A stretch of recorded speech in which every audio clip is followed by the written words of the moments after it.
이스라엘 왕 그러면 여러분들 가장 유명한 왕이 누굽니까? 다윗이지요. 두 번째 꼽으려면은 누굽니까? 솔로몬이겠지요. 여기에 대해서는 아무도 이의가 없으리라 생각하는데, 그러면 세 번째 훌륭한 임금은 누굴까요? 이스라엘의 왕 가운데 두 왕 이외에는 별로 여러분들 이름을 잘 모르는 그 정도의 그런 상황입니다만은, 일반적으로 세 번째 훌륭한 임금을 꼽으라면은 오늘 주인공인 히스기야입니다. 이 히스기야 임금은 그의 치적에 대한 기록이 열왕기 하의 18장에서 20장까지 무려 석 장을 통하여 기록하고 있고요. 그리고 또 역대기에 있어서도 29장에서 32장까지 오늘 본문으로 삼은 내용의 넉 장이나 담고 있어요. 뿐 아니고 동시대에 선지자로서 활동했던 이사야 선지자가 이 히스기야 임금에 관한 내용을 담고 있는데, 이사야 36장에서부터 39장까지 6, 7, 8, 9 역시 넉 장을 통하여 히스기야 이야기를 하고 있습니다. 이것은 그만큼 중요한 인물임을 드러내는 거지요. 그럼 히스기야 임금이 뭐 때문에 그렇게 훌륭한가? 먼저 대비적으로 그의 아버지 부왕이 아하스라는 임금인데, 이 아하스는 남쪽 유다 임금 가운데 가장 악한 왕으로 지목받는 사람. 무슨 이유에서 그러냐 하면, 이 아하스는 나라를 안전하게 지키기 위한 왕으로서의 책무 중에 제일 책무가, 첫째, 백성으로부터 먹고 살 수 있도록 하는 것.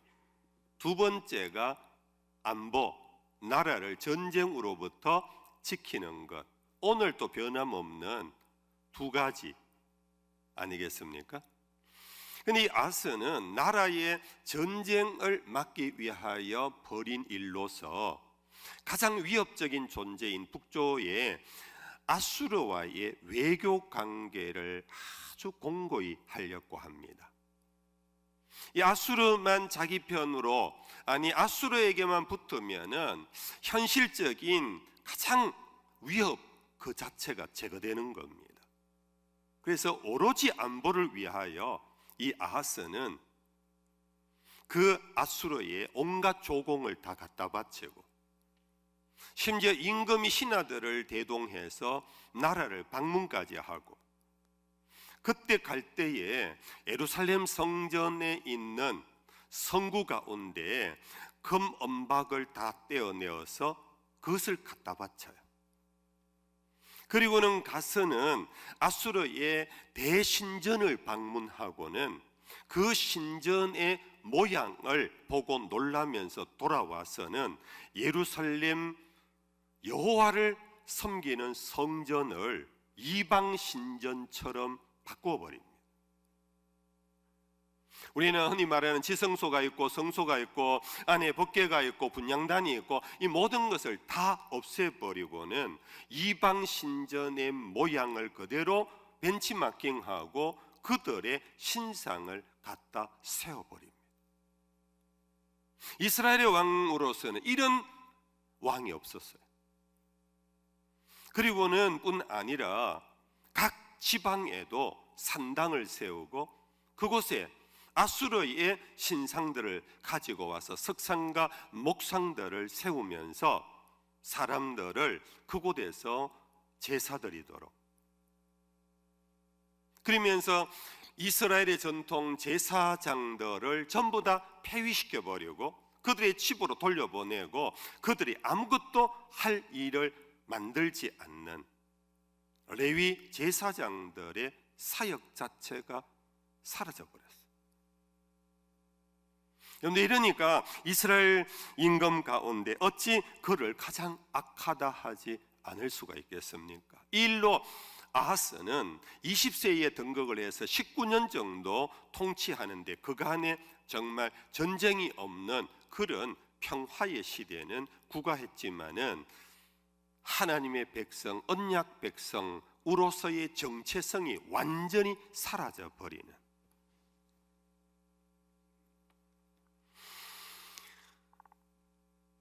그의 아버지 아하스가 죽고 난 다음에 아들 바로 히스기야가 25세 왕이 됩니다. 그리고는 예루살렘에서 29년간 남유다의 임금으로서 백성들을 이끌어 가는데, 그는 즉위하자마자 아버지가 다 없애버렸던 것들을 회복시킵니다. 첫째, 성전 안에 있던 이방 신상들을 다 제거시켜버리고 성전의 문을 열고 그곳에서 제사 드릴 수 있도록 레위지파 제사장들을 다 불러 모아서 그들에게 제사의 직무를 맡깁니다. 그리고는 감사와 번제 제사를 드리도록 하면서 백성들의 눈이 여호와를 향하여 다시 뜰 수 있도록 이끌어가는 그런 종교 개혁을 시행합니다. 그리고는 이스라엘의 가장 중요한 절기인 유월절을 회복시킵니다. 이때 상황은 이스라엘이 남북으로 갈려져서 북쪽 이스라엘은 벌써 아수르에서 멸망당하여서 북쪽 이스라엘 사람들에게도 나팔을 불어요. 당신들도 올라와서 유월절을 함께 지내자고, 남쪽 유다의 모든 지방민들에게도 초청을 하면서 유월절을 함께 드리자고 하면서 유월절을 회복합니다. 그런데 이것이 너무 급박하게 이루어지는 바람에 1월에 유월절을 지내야 되는데 이 준비 과정이 1월에 드릴 수가 없게 되었어요. 그래서 그는 방백들과 의논해서 한 달을 늦춥니다. 둘째 달에 유월절 절기를 지켜요. 뿐 아니라 북쪽 이스라엘 사람들 오랫동안 유월절을 못 지키고 그렇게 여호와를 떠났던 사람들이 이 유월절 절기에 올라오기 위해서는 정결 규례가 율법에 있는데 정결 예식을 할 수 있는 시간이 없었어요. 그래서 히스기야는 성전에 올라가서 하나님 앞에 간청합니다.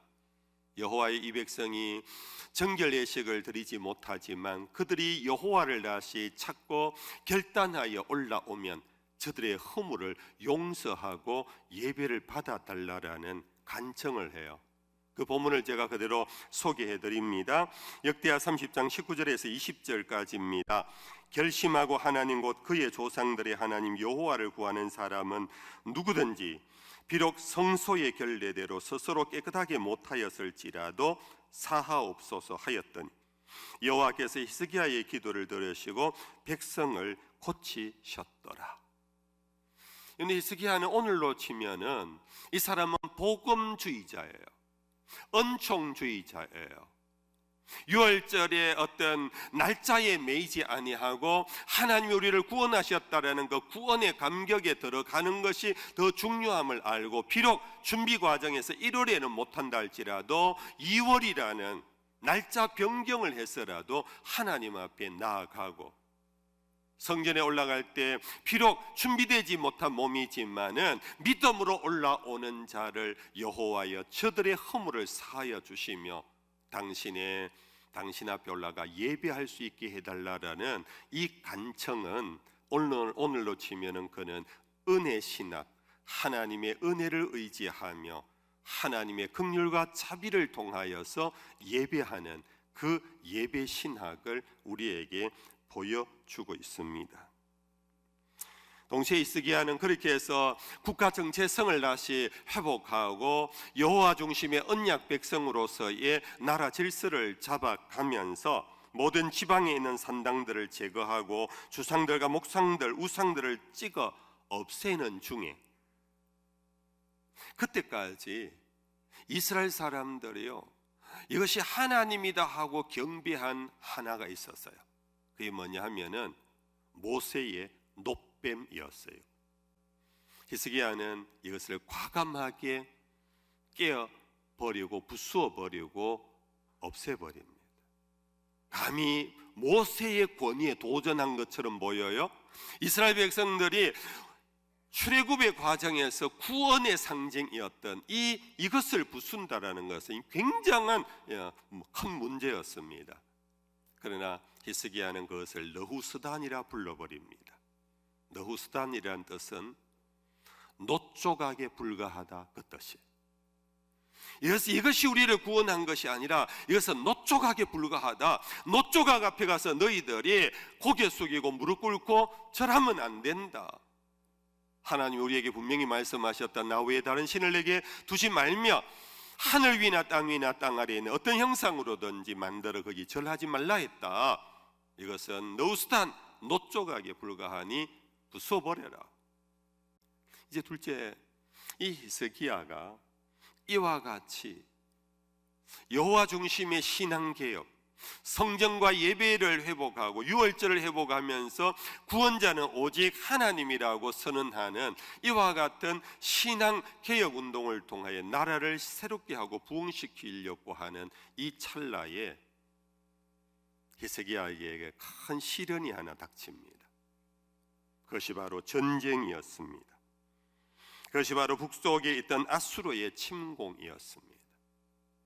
아수르가 히스기야의 아버지 아하스일 때는 그들은 자기들에게 졸개처럼 뭐든지 굽신거렸고 뭐든지 순종했던 이 남유다가 그의 아들 히스기야의 꼭히 아수르에 대해서 대항하는 것은 없지만은 아수르의 흔적을 성전에서부터 없애버리고 이스라엘의 옛 전통으로 돌아가는 것 자체가 반아수르 정책으로 보였던 것입니다. 당시 아수르의 임금 산헤립이 최고의 장수였던 랍사게 장군을 현장 지휘관으로 삼아서 남침을 단행합니다. 히스기야에게 있어서는 엄청난 시련이었습니다. 믿음의 사람, 하나님을 만난 사람은 믿음의 삶을 사는 동안에 시련이 닥칠 때 그 시련의 현장은 자기 믿음을 확정하는 기회로 삼을 수 있는 사람입니다. 그 시련 가운데도 내가 믿는 하나님을 놓치지 아니하고 포기하지 아니하고 끝까지 붙잡는 중에 하나님이 과연 내 믿음대로 하나님이 나를 지켜주신다라는 그 새로운 하나님 만남의 경험을 할 수 있는 기회로 만드는 것, 이것이 바로 참 신앙인입니다. 사랑하는 성도 여러분들, 오늘 우리 모두는 저마다 다 시련들이 있습니다.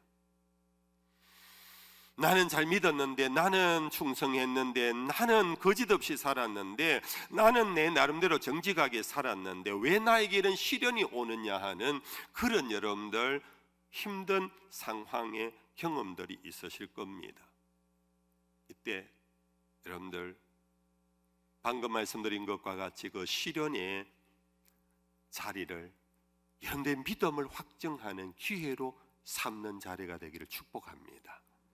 내 믿음이 참된가 하는 것은 시련의 자리에서 사실은 확정할 수 있어요. 예배를 드리면서 우리의 신앙 고백과 찬양을 통하여 우리의 믿음을 확정할 수 있지만은 그것이 예배를 마치고 여러분들의 삶의 자리에 갔을 때에 우리의 믿음을 방해하고 우리의 믿음을 옥죄며 우리의 믿음대로 살지 못하도록 하는 세상 현실 앞에서 그럼에도 불구하고 나는 이 믿음대로 살리라 할 수 있을 때 그것이 바로 내 믿음이 옳다라는 것을 확인할 수 있는 기회가 되지 않겠습니까? 히스기야는 바로 그러한 사람이었습니다. 히스기야가 이와 같은 전쟁의 난 앞에서 그는 어떻게 이 전쟁을 헤쳐갔는가, 그것이 오늘 32장 이 본문이에요. 전쟁의 난 앞에 방백들과 용사들, 군인들을 모아놓고 전략회의를 들어갔어요. 우리가 생각했던 예상과는 너무나 다른 모습 아닙니까?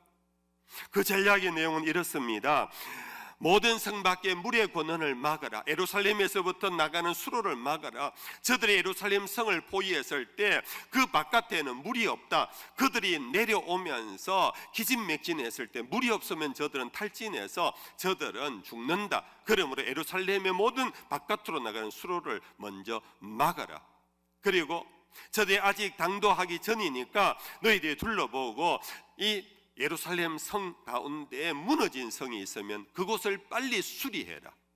그리고 망대를 높이 세워서 적을 내려다볼 수 있는 유리한 정보탑을 세워라.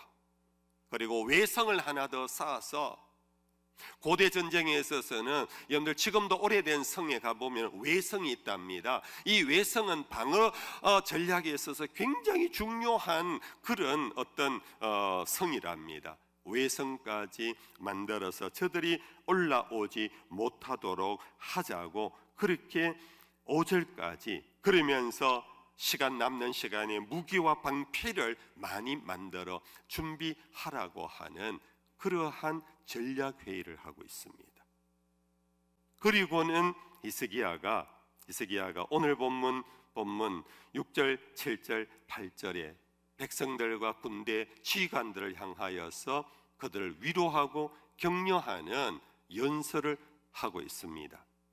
제가 천천히 다시 읽어드립니다. 군대 지휘관들을 세워 백성을 거느리게 하고 성문 광장에서 자기 앞에 무리를 모으고 말로 위로하여 이르되, 너희는 마음을 강하게 하며 담대히 하고 아수르 왕과 그를 따르는 온 무리로 말미암아 두려워하지 말며 놀라지 말라. 우리와 함께 하시는 이가 그와 함께 하는 자보다 크니 그와 함께 하는 자는 육신의 팔이요 우리와 함께 하시는 이는 우리의 하나님 여호와시라. 반드시 우리를 도우시고 우리를 대신하여 싸우시리라 하며 백성이 유다 왕 히스기야의 말로 말미암아 안심하니라. 여러분들, 우리가 준비했지만 그러나 하나님이 우리와 함께 하신 겁니다. 하나님은 저들이 의지하는 팔과 다릅니다. 저들이 의지하는 이방 신과 다릅니다.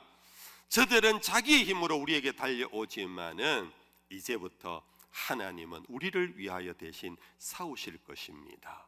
이렇게 백성들을 위로하고 권계하는 아주 탁월한 리더십을 보여주고 있는 것입니다.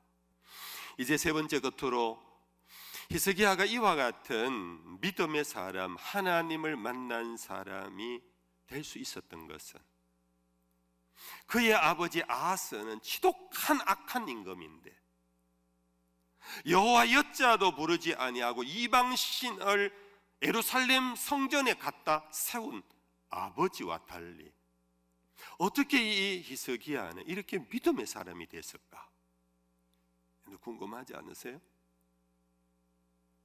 그것은 바로 그에게 바로 아주 좋은 영적 멘토가 있었기 때문에, 그 시대를 하나님의 말씀을 가지고 정말 목숨을 걸고 선포하며 다녔던 선지자 한 분이 있었는데, 그가 우리가 잘 아는 이사야 선지자입니다.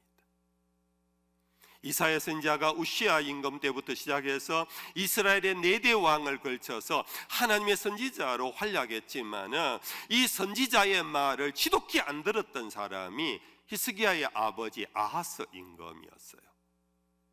그러나 히스기야는 낭망하지 아니하고 그의 아들 히스기야에게 아마도 그의 아버지와 달리 아들은 붙잡고 여호와의 말씀을 계속 어릴 때부터 가르쳐 주었을 것으로 보이고, 그는 일평생 히스기야는 이사야 선지자를 자기의 대부로 여기면서 그를 의지하고 그를 통하여 여호와의 말씀을 따라간 사람입니다.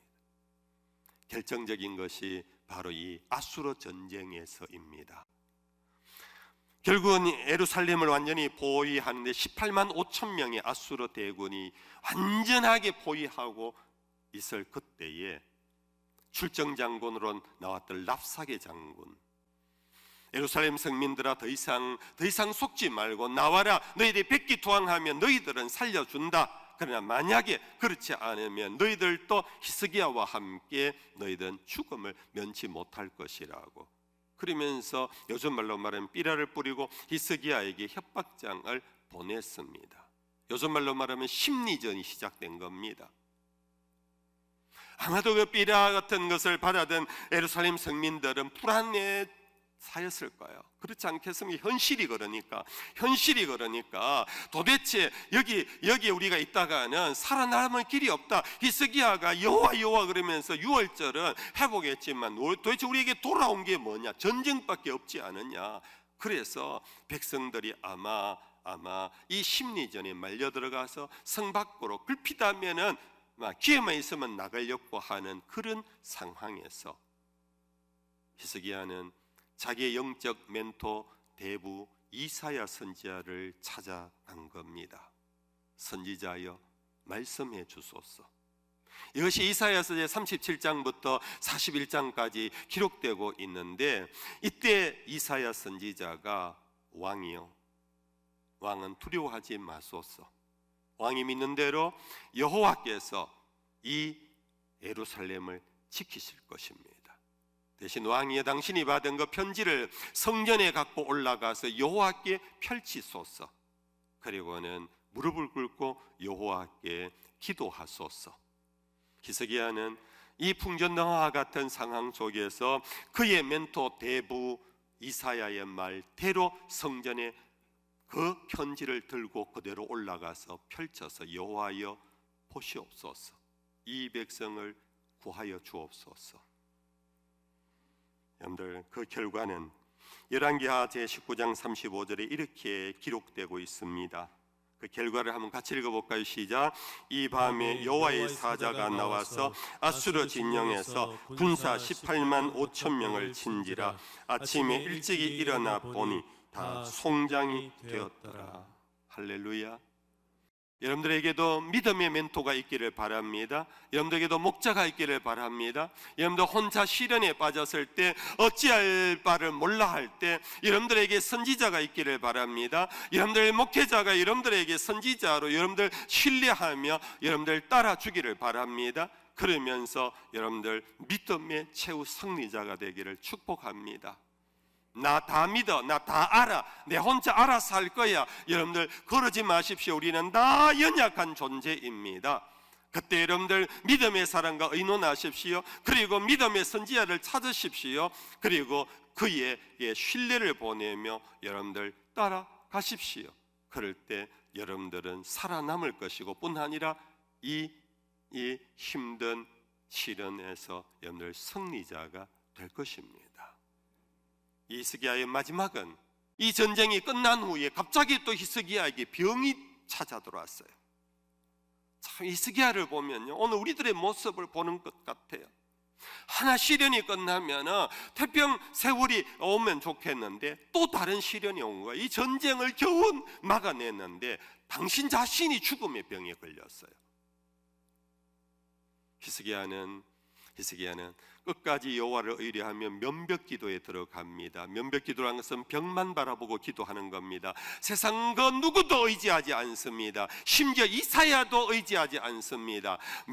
벽만 바라보고 하나님만 바라보며 주 여호와여 나를 살리소서.